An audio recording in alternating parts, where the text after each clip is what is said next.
Luxeuil Patrimoine et Thermalisme, Fougerolles Distillerie et Écomusée, Verrerie La Rochère, Golfe des Vosges du Sud, randonnée et gastronomie. Découvrez le meilleur de notre territoire sur luxeuil-vosges-sud.fr.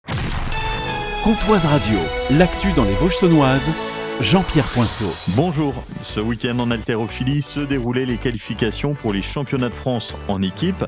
C'était au gymnase des Meurises à Luxeuil-les-Bains, une belle réussite pour le CH luxovien. Emmanuel Lepol, coach du club. Oui, c'est une belle réussite, tout le monde a fait des bonnes performances. On est bien parti à mon avis pour qualifier un maximum d'équipes sur la finale. Donc potentiellement on peut en qualifier 6, je pense que les 6 sont en course pour obtenir leur billet. On va attendre lundi ou mardi pour avoir les résultats du reste de la France.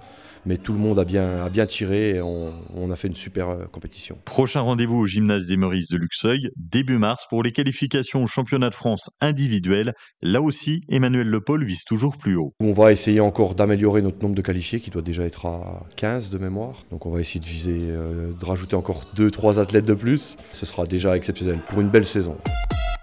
Le pays de Villers-Sexcel se tourne vers l'énergie solaire avec l'ouverture d'un parc photovoltaïque de 9 hectares. Il est situé entre Moimet et Marat. Mis en service en décembre dernier, ce parc accueille près de 20 000 panneaux solaires capables de produire l'équivalent de la consommation électrique de plus de 6 000 personnes. D'autres parcs solaires sont en projet dans le pays de Villers-Sexcel, à Villers-Sexcel, Courchaton et Pont-sur-l'Oignon. Ensemble, ces installations pourraient produire bien plus d'électricité que les besoins des habitants, plus de 8 000 habitants sur le territoire, contribuant ainsi à un avenir plus durable. Et en plus de l'énergie produite, ces projets rapportent des retombées fiscales, environ 40 000 € par an pour les communautés concernées. Les parents acquittés dans l'affaire du bébé violenté. Une décision rendue après 3 heures de délibération au tribunal de Vesoul, laissant un point d'interrogation sur l'auteur des blessures graves subies par l'enfant. Les parents, tout en niant leur responsabilité, ont reconnu la gravité des blessures, malgré les réquisitions de l'avocat général demandant 7 ans de prison et une remise en question de l'autorité parentale. Les avocats de la défense ont souligné l'absence de preuves irréfutables et plaidé l'incertitude.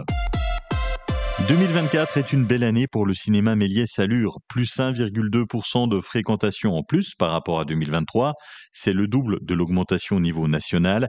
Et le cinéma Luron veut surfer sur cette dynamique positive. Aurore Poitou du cinéma Méliès. Pour 2025, on s'inscrit dans la continuité de ce qu'on fait. On essaie toujours de fidéliser encore plus les publics en diversifiant notre programmation, notamment avec des avant-premières, des films en tout genre, des événements aussi qui attirent tous les publics. Et puis les 2 points forts de l'année, donc un événement festif pour les jeunes début avril autour du manga, et puis le festival L'Enfance et son cinéma revient pour sa 3e édition avec pour thème la pop culture. Donc ce sera du 15 au 22 octobre 2025. En sport, c'est un bon week-end pour la Haute-Saône. En cyclisme, Quentin Bézat du Team Wagner Bazin WB remporte le contre-la-montre du Tour de Sharjah lors de la 3e étape. C'est la première victoire de l'année pour le Team Wagner Bazin WB. En handball, en National 3, les seniors féminines du HBC Lure-Villers l'emportent à la maison, 25-23 contre Mamirol. Elles se donnent de l'air au classement, elles sont désormais 8e sur 11.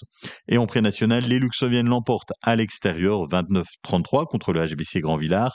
Les Luxoviennes restent accrochées au wagon de tête, elles sont 4e. Un temps gris avec un petit peu de pluie et des températures entre 7 et 10 degrés. Vous avez 7 au Val d'Ajol, 9 à Sceaux, la Ville-du en Fontenette, Luxeuil et Froide-Conche, 9 degrés à Lure, Palande, Saint-Loup, Fougerolles et 10 degrés à Vesoul. Demain, des éclaircies le matin, un temps nuageux et quelques averses l'après-midi avec 9 degrés au mieux. Passez un excellent début de semaine avec la playlist des Vosges saunoises sur Comtoise Radio.